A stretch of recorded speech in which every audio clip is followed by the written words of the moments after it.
When I was a kid, my parents and I used to visit my sister's house every other week or so. I'd always be excited to go to her house because she had a computer. On this computer were a lot of games, and it was on this very computer where I was first exposed to such games as Doom, Duke Nukem, Discworld, Commander Keen, SimCity 2000, and many more. However, there was one game that managed to hold my attention more than the others. A game in which I was forever stuck in the tutorial dungeon. That game was, of course, the subject of today's video. Bethesda's 1996 game, The Elder Scrolls II Daggerfall. I've never returned to Daggerfall since my childhood, and I often wonder what lay just outside of that tutorial dungeon. I have of course played Morrowind, Oblivion, and of course Skyrim since then, but Daggerfall has always stayed with me for some reason. After finishing Arena, I was honestly a little apprehensive about playing Daggerfall. I was, oddly enough, scared in some way. Maybe it was out of a fear of ruining some childhood memory or something like that. But at the same time, I was also excited. I wanted to see how Bethesda expanded on Arena. So, without further ado, let's dive in, shall we? Oh, and 3 quick side notes, just in case it's not obvious from the footage in the background, but this version of Daggerfall that I'm playing isn't the Unity version. This is the original game. Second, this isn't going to be some sort of a deep dive into the story and all the lore wrapped up into it. And finally, this video will contain spoilers for that story, so you have been warned.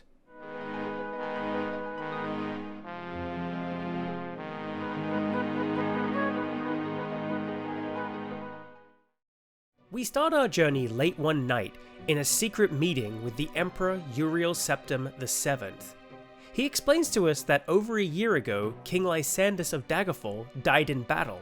However, since his death, he and his spectral army have been haunting his former kingdom, crying out for vengeance.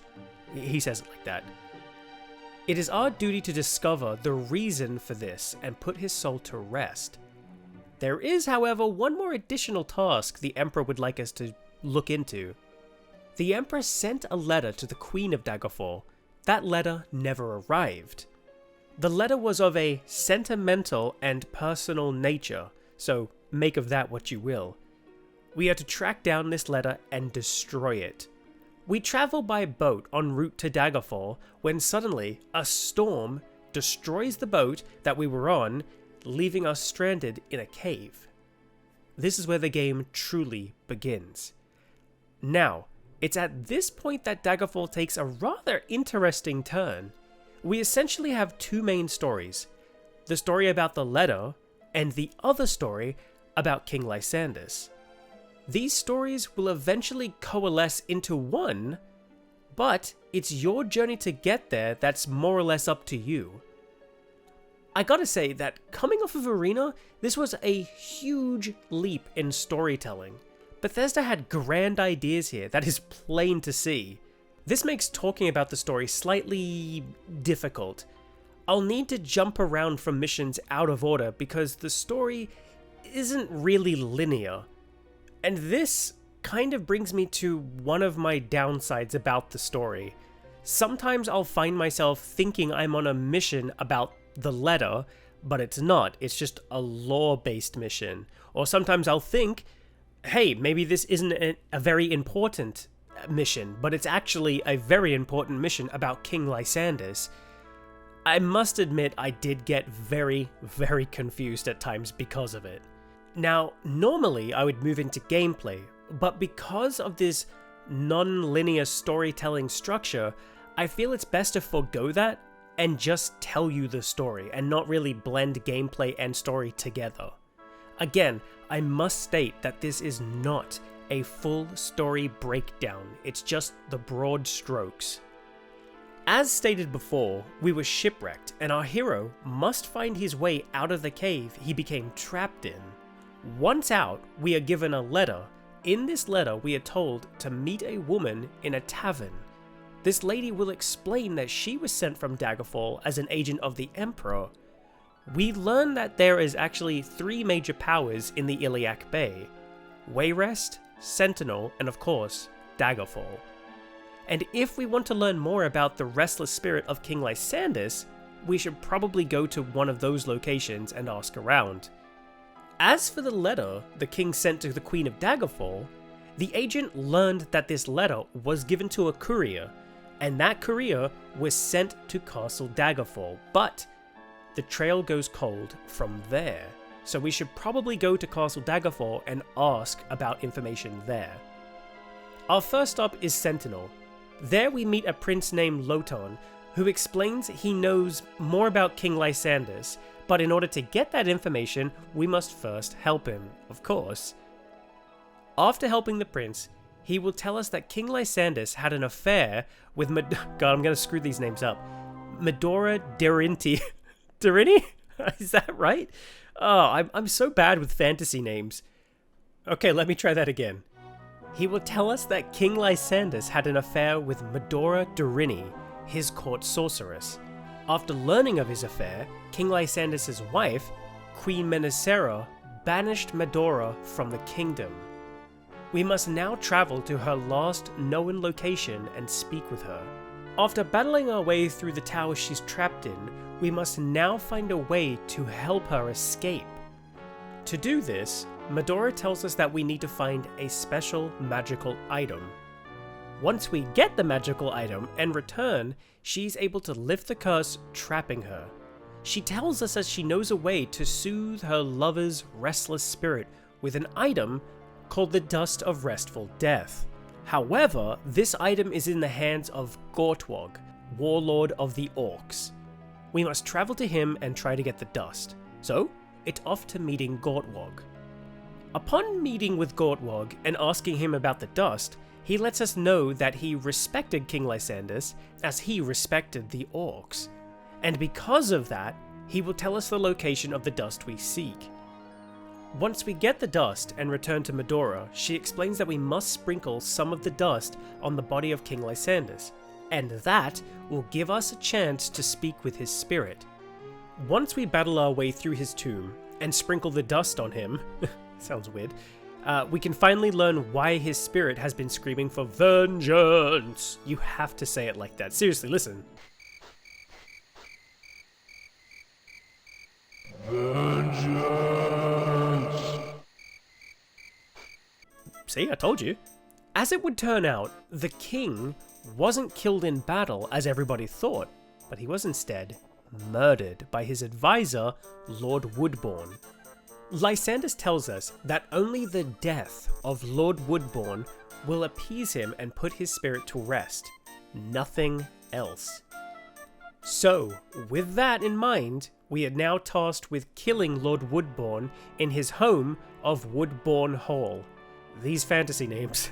Once we make our way through Woodbourne Hall and track down the Lord, we are now forced to kill him, and with his death, the spirit of King Lysandus is now at peace. And with that, so ends the first half of the main story. I should also point out that you can actually finish that story a little bit differently. If you can find Lord Woodbourne's diary, in which he stupidly confesses the murder, if you take that diary and give it to the right people, he will actually be arrested and executed instead. Either choice will put King Lysandus' spirit to rest. And now, for the second half of the main story, the letter quest. There are a few ways to go about this part, but I'll stick with what I did. And again, this is all just broad strokes of the story, not going deep into the lore and interwoven things. So please, please, please, please keep that in mind. After a little digging, we do learn that the letter actually did arrive at Castle Daggerfall as it was instructed to do, but it was given to the wrong person. The letter was given to the current Queen of Daggerfall, Queen Abokai, not the former queen, Queen Menacera. Queen Abokai read the letter and was shocked by whatever was written in there, and told her maid, who had handed her the letter, that she would deliver it to Queen Menacera herself. So, now that we know that, we can go to Queen Menacera, who should have the letter, but she doesn't.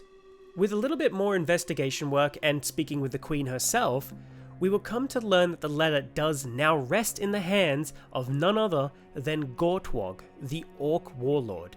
Why does Gortwog have it? In short and vastly oversimplifying things, he wants the Orcs to have their own kingdom and stand on equal footing with the other powers of Tamriel. So, after meeting with Gortwog, getting the letter back and returning to Menacera, we learn about something called the Totem of Tiber Septim. And with that, the two plots become one. We put the spirit of Lysandus to rest, and we found where the letter is. Sadly, this is the end of my journey. You see, earlier in my main story questing, I did a quest called Morgaia's Wedding. This quest involved me taking a letter from Princess Morgaia of Wayrest to a person called Manimarco, the King of Worms. It was simple, right? Well, actually, it really was simple. It really is just a deliver quest. I took the letter to the King of Worms, and in return, he gave me a letter to return to Morgaia. I returned with the letter in hand and spoke with Morgaia, only I didn't. What was unknown to me at the time was that I should have gotten some sort of text confirming that she had got the letter, thus, I had ended the quest. But nothing appeared. No text, no update, nothing. I just assumed at the time that there was a reason for the no text or confirmation. I thought it was normal and I just continued on my way like I had finished the quest. That would prove to be a bug. A game-breaking bug. The bug is that the letter given to me from the King of Worms vanishes out of my inventory on the travel back to Wayrest. Sometimes it happens, sometimes it doesn't. And usually, it's fixed with either reloading a save from before the travel and hope that this time it wouldn't vanish, or just restart from the very beginning of the quest. But again, I didn't know this, and I continued on my journey. By the time I had realized my mistake, it was far too late. I had already played past that point for another 60 hours. I never finished the main story. I couldn't finish the main story. It was literally impossible for me to finish the main story because of that one bug. One little item that disappeared from my inventory, and that was that. I was able to complete pretty much every other single main quest in the story. I even tried some workarounds, like I thought that because of its branching story that maybe one of the quests would trigger another quest, but sadly it didn't. I was softlocked. I was able to continue playing the game, but I was never ever able to finish the actual quest. Sure, look, 60 hours is a joke compared to the countless hours put in by Daggerfall pros, but still, with my deadline in sight and knowing that I just couldn't start a new game, I had to call it a day. I had to make the decision to just stop. But this won't be the end of Daggerfall for me. No. I will return with the Unity version later down the line. But for now, I have to move on with the story and move into gameplay. I know I'm blue balling a little bit here, and I apologize. I really am sorry. But it's on to gameplay now. Damn, I'm not even sure where to start here. Saying that the content in Daggerfall is astronomical seems like a disservice in some way. There is so much to do and see in Daggerfall, especially when compared to Arena. I mean, you can buy horses, ships, homes, carts for the horses, so you can carry more stuff, put your money in a bank, join a guild, join a temple, do quests for those places, and even get arrested and go to court. All of that, and far more. The content on display here is, for lack of a better word, astronomical. So, let's talk about it, shall we? First, let's talk about that side questing. Well, the good news here is that the side questing actually does play a role when compared to Arena. I mean, yeah, sure, the side questings are just radiant quests, but by finishing them, you're rewarded with gold, magical items, or just regular items, and even reputation. Yep, you heard that right, reputation. The reputation system works on an invisible counter system, meaning the player doesn't know how much they gained or lost, but the more you have ties into things like ranking up in guilds, or how likely people are to talk with you or even treat you. For my own personal experience, I joined the Mages Guild and I did my own side questing for them. In the beginning, I did any quest that came my way. Get a random ingredient from a dungeon, kill an imp, stand guard over an item or person inside the guild, basically be a bodyguard, take some mummy wrappings from a mummy, put people to sleep, or even get research notes. And yes, that really is a quest. Put people to sleep. You're basically just acting as like some sort of sleeping pill for people who have like insomnia. It's for some reason that always just made me laugh. It was just kind of like, hey, I can't sleep at night. I'm just too tired, but I can't sleep. Can you please cast a spell on me to put me to sleep, Mr. Mage Man? And Mr. Mage Man's like, yep, sure, no problem. I'll send someone over. Have a good sleep. But anyway, you get the idea. As time went on, however, I learned that I could essentially cheese these quests, and I did that by doing the guarding quest over and over and over. Now, why did I do that? Why did I cheese it? Well, I'll come back to that. Don't you worry. The side questing in Daggerfall is far better than Arenas, to be sure, which is a fantastic thing. While I am not personally really a fan of Radiant side questing in games, I still had a good time with the side quests in Daggerfall. Now, enough about side questing, let's talk about the guilds, because I did touch on that a little bit earlier. In Daggerfall, you have a whole host of guilds and temples you can join. I mean, there are just so many different choices. Each guild even has its own sort of politics and relationships with the other guilds. Doing quests for the Mage Guild will raise your reputation with them and others who like the mages, but it will lower the reputation for people who don't like the mages or anything to do with them. And the same goes for temples as well, except sadly you can only join like one temple at a time, and I didn't know that going in, and I joined the first temple I found, and that locked me out of buying potions for the whole game. You heard that right. It locked me out of buying potions. So, no more healing potions. Good thing I was a wizard and I could just heal myself. In each guild you join, you can raise your own rank within that guild, but in order to do that, you need to become stronger in not only reputation, but skill as well. For this, it meant me raising my magic-related skills since I did join the Mages Guild. This ties in with the side questing. The more quests you do, the more enemies you'll encounter. The more enemies you'll encounter, the more you'll use your skills. The more you use your skills, the more experience you'll get. The more experience you get, the higher your level can be in the guild.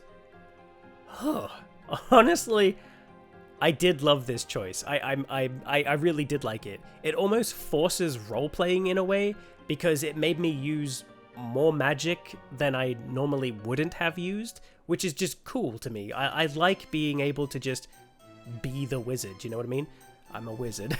I'm a wizard, Harry. Now listen, there is so much in-depth with the guilds, side questing, temples, and all the things related to them that talking about each of those things would just bloat the hell out of this video's runtime, so I'm just going to skip that and move on. Now, I have to circle back to something I did say earlier. It was why I ended up taking the same quest in the Mages Guild over and over and over. And it's a bit of a hot topic, but I'm going to look at it with both sides in mind. That topic is the dungeons. Now, I urge you to just listen to what I have to say with an open mind. I think it's very important. First of all, let me get my own opinion on dungeons just out of the way, okay? I wasn't a big fan, but that doesn't mean I hated them. I just wasn't a fan. Okay, with that out of the way, let me discuss the issue as best as I can, so hold on to your butts, because this is going to be a bit of a doozy. The dungeons in Daggerfall are huge, and I really mean huge. Looking for an item or an enemy inside a procedurally generated dungeon is the very definition of looking for a needle in a haystack. Each dungeon is very maze-like, and the map, which is its own topic of debate, doesn't really help matters. There were so many times I'd enter into a dungeon to do a side quest and find the dungeon to be near impossible for me to finish. I once spent well over an hour doing just a side quest. It was like Labyrinthian all over again, except this time it's like on crack or something. It's nuts. The dungeons in here are nuts. The short version of the story is, I gave up on that quest and I went online to look for help. I ended up using a cheat to teleport myself to the item, only to find that the item itself had just clipped through the floor. I then had to use another cheat to teleport myself to the very start of the dungeon, so I could exit and re-enter to respawn all the items and enemies. Now that, without a shadow of a doubt, is a bug. However, there were plenty of times I found the item or the enemy I was looking for and was able to finish the side quest no problem.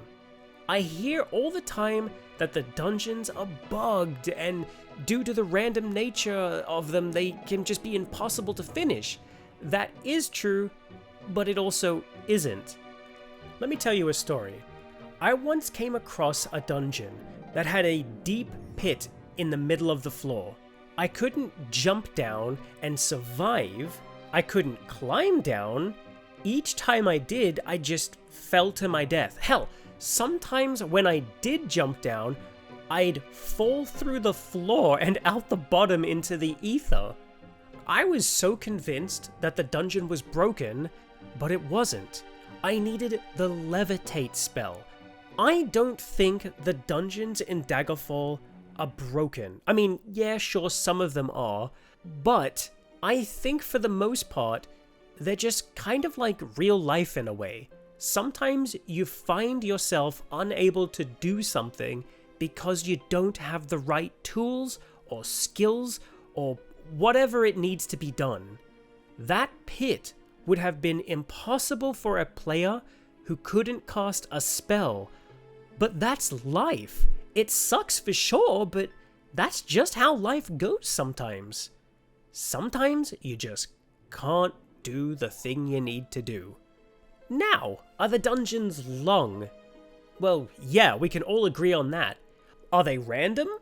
Yeah, sure. However, at times you'll start to see the same building blocks used to build those dungeons, and you sort of know where the secret doors are, so that's a thing. Are the dungeons bugged? Yes, sometimes. Are they impossible? Sometimes. The topic of the dungeons isn't black or white, it's a grey, murky mess. Some people will love the dungeons, and some will hate them with a burning passion. To my knowledge, the Unity version of the game has an option for shorter dungeons, and personally, I'd select that choice, but that's just me. It isn't a choice made out of hate, only the desire not to spend hours searching for something that might not be there. Now, while we're on the topic of hot button issues, let's address that map, shall we? And this is something of a grey area. Personally, I wasn't a fan of it. I've heard people say you get used to it. but I never did, and I don't think I ever will. I think we need to ask ourselves a different question. What would be a better fix for it? Personally, I think that the layered system in Arena would sort of work if you could just like click an up and down button, which would, you know, put that level on, not just this 3D map you can manipulate. It's a tricky thing to fix, but I do appreciate what they were trying to go for, that real-time 3D map. Again, I didn't love it, but I don't hate it either. I just wasn't a fan, and we'll just leave it at that, shall we? Okay, so once again, I should have done this sooner, but I'm never gonna learn. I should have done this sooner. Let's talk about the character creation and leveling. The character creator is pretty much identical to Arena's. You can take some sort of questionnaire, like from Arena, which, depending on your answers, will select the class for you. Or you can just go ahead and pick the class of whatever you want to be. I personally picked the Spellsword, just like I did in Arena. After that, you can go ahead and pick your race, gender, and name. For me, it was Breton, male, and like in the second. Once again, like in Arena, the races of Tamriel come with their own buffs, like the High Elf and its paralysis immunity. Shine on, you crazy High Elf, shine on. What has been added is a totally different leveling system. In Arena, you leveled via the classic experience system. Kill an enemy, gain some experience based on what you killed. Once you get enough experience, you level up. In Daggerfall, you level based on how often you use your skills. I won't go too deep into all of the hidden stats, but the short version is, you pick a major and minor skill when you create your character, and once you level up enough of those major and minor skills, you level up. There are also teachers in the game who can help you train in those skills, but for money, of course. Now, with that out of the way, let's run, sneak, and horseback ride our way over to the travel section. Daggerfall's travel system is pretty much exactly the same as Arena's. Your primary travel is mostly fast traveling, but this time you can also jump on the back of a horse and ride around, which is a hell of a lot faster than walking, let me tell you. This time, you won't be globe-trotting though. Daggerfall takes place in just one part of the world, the Iliac Bay. Honestly, I love this approach. You can really get a sense of the area's political views and just how they function. Arena lacked that. Could you tell the difference between Hammerfall and Blackmarsh if you went there? Nope. But in Daggerfall, you do get that feeling. It feels like just a lived-in world. On top of horseback riding, you can also swim and climb. The world has dimensions now. You can swim above and below the water, or climb up and over a wall. Same can be said of levitating. Unlike Arena, which just had you hovering over the ground, in Daggerfall, you can actually float up to, well, pretty high heights. The freedom of movement is just great. I really loved it. Chef kiss. Mwah. Okay, so there's one more thing I have to address in the gameplay section, and that's bugs. I actually stopped keeping track of the bugs, and it was even one of the reasons why I stopped taking some of the more easy Mage Guild quests. I've had an entire Mage Guild filled with NPCs just vanish out of existence for some reason. It actually stopped me from handing in quests. There was a pretty common occurrence of needing to go to somebody's house and either just speak with them or put them to sleep, but their house was either locked at all hours of the day and night, or the person, town, or even the house straight up just didn't exist. Heck, there were even times when they did exist, but wouldn't talk to me about the quest. This became frustrating. I was sick to death how often this happened. I gave up trying to break into homes just to finish a quest. Speaking of, can I just point out how the gods have like this sixth sense for like crime. It's crazy. You could be completely on your own and hit someone's door with a sword and you just hear, halt, halt, halt. They just come out of nowhere. It's crazy. So please beware if you play Daggerfall that you might encounter these types of bugs. Remember, save often and in different slots. Daggerfall is what a sequel should be. This is how you do it right. Build upon the foundation of what came before. I return to what I said earlier about how the world of Daggerfall and the content in it is astronomical.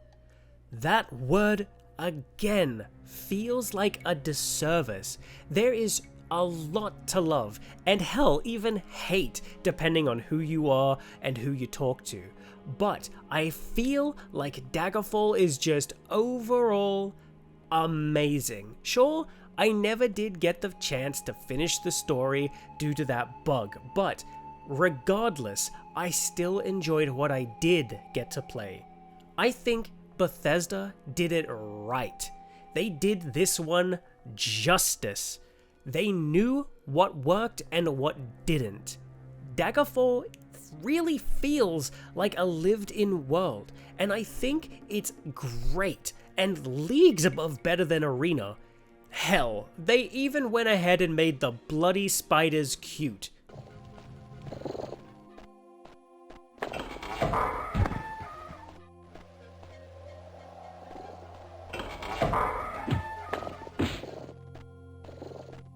Cute bloody spiders. Look, do I think you should run out and play Daggerfall? Yes, actually I do. Much like Arena, Daggerfall is just free on GOG and Steam. And, of course, there's that Unity version of the game, which is also for free on GOG to boot. Sure, my game had that game-breaking bug, and because of that, I'd honestly say go play the Arena version over the original, but you do you. I honestly see why Daggerfall is so fondly remembered. Anyway, that wraps up this video. Sure, I mean, I could go on, deep diving into the lore and mechanics of the game, and by the way, there is a ton of lore in this game. There is so much going on behind the scenes, and it just blows my mind. Seriously, this video could go on for like 3, maybe 4 hours if I really took the time to just tear apart that story. But don't worry, as you can clearly tell, I didn't make that kind of a video, because I am working hard on doing the next one, Morrowind. Oh, and if you've made it this far, and you feel like I've earned it in your eyes, then please feel free to like the video or subscribe, but only if you feel like I've earned it. I feel weird saying this stuff, all YouTubers do it, but I want to earn it. If you don't feel like I've earned a like, please don't like it. It's perfectly fine.